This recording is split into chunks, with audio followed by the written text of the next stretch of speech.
আইনে হুজুর এখানে তো 2000 টাকা কম আছে। আরে আছে, ঠিক মতো গুনে দেখ। আমি দেখছি হুজুর, আমার পাওনা টাকার থেকে এখানে কম আছে। আমি নিজে গুনে দিলাম আর তুই বলতেছিস কম আছে। আমি মিছা কথা কইতাছি না, সত্যি এখানে 2000 টাকা কম আছে। দেখি আমার কাছে দে তো। হ্যাঁ, সবই তো ঠিক আছে। তুই 30 দিনের মধ্যে গত মাসে 28 দিন কাজ করেছিস। ওই 28 দিনে যা পাও না সেটাই দিয়েছি, নে ধর। হুজুর আপনি ওই 2 দিনের কথা কইতাছেন, আমি তো আপনারে কইলাম ওই 2 দিন আমার মা অসুস্থ আছিল।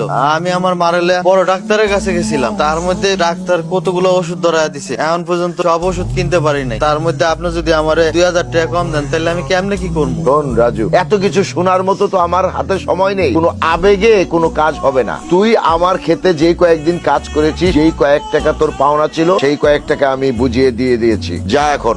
আল্লাহর দোহাই লাগে এমন করেন না, আমি গরিব মানুষ, আপনার দয়ায় বাইসে আছি। আপনি যদি আমার পুরো টাকাটা না দেন তাহলে আমার মার ওষুধ কিনতে পারব না। আল্লাহর দোহাই লাগে আমার পুরো টাকাটা দিয়ে দেন হুজুর। আজকাল 2 টাকা দিয়ে পানি খেয়ে 5 টাকা দিয়ে মুততে হয়, টাকাটা গাছে ধরে না। কিরে, তুই কি তাল গাছের মতো এইভাবে খাড়ায় থাকবি নি? তোর চেহারা দেখে কি আমি তোরে মাস গেলে টাকা দেই? কখন কি করতে হবে না করতে হবে সবকিছু কি শিখিয়ে দিতে হবে? জি হুজুর। দেখ রাজু, তোরা হচ্ছে সেই গ্রামের সাধারণ মানুষ, আর উনি হচ্ছে জমিদার। জমিদারদের কথার পর কথা বলতে হয়। জমিদাররা যা বলে সেটা ভালো ভালো মতন মাইনে নিয়ে কিন্তু সোজা হয়ে চলে যা, বুঝছিস? সেরি করিস না, আমার জমিদারের রাগাইস না, বুঝতে পারছিস?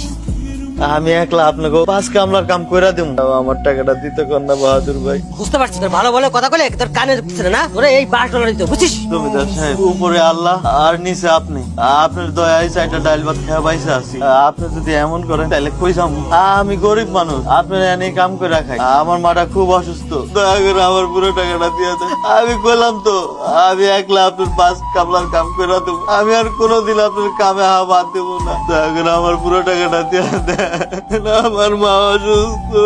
রাজু, পাছার। আমার পুরো টাকাটা দিয়ে দেন, আল্লাহর দোহাই লাগে। রাজু, আমি তোরে বলতেছি পাছার। এমন করেন না, আমি গরিব মানুষ। এই পাছারতে কইছি না, ছাড়। জমিদার সাহেব, আপনি আমাদের মাতা মুরব্বী, আমরা বংশগত গোলাম। আপনার কাজ করেই তো আমরা খাই। রাজু ভুল করছে, পরে আপনি মাফ করে দেন। হ হ, ওরে ভালো করে বুঝাই দে যেন আমার সাথে আর এরকম হিসাব নিয়ে ঝামেলা না হয়।